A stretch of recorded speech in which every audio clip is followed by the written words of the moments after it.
પ્રકોપ ન્યૂઝ ધમાકેદાર બ્રેકિંગ આજના 10 મોટા સમાચાર 3 જુલાઈ 2026। નમસ્કાર, તમે જોઈ રહ્યા છો પ્રકોપ ન્યૂઝ। દેશ વિદેશ અને ગુજરાતના આજના 10 સૌથી મોટા સમાચાર માત્ર 1 મિનિટમાં। ચાલો શરૂ કરીએ।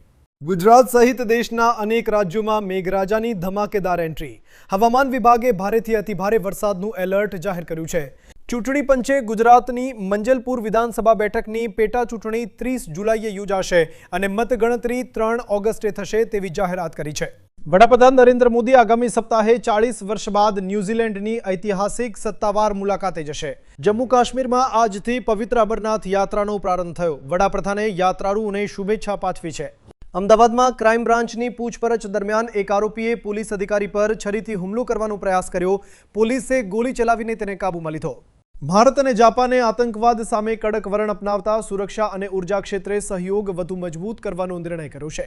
ફીફા વર્લ્ડ કપ 2026માં આજે નોકઆઉટ તબક્કાની હાઈ વોલ્ટેજ મેચો પર સમગ્ર વિશ્વની નજર છે। શેરબજારમાં તેજીનો માહોલ। સેન્સેક્સમાં 600 પોઈન્ટો જોરદાર ઉછાળો। નિફ્ટીમાં પર નોંધપાત્ર વધારો। બેન્કિંગ અને આઈટી શેરોમાં ખરીદીનો માહોલ। રોકાણકારોમાં ઉત્સાહનો માહોલ જોવા મળ્યો।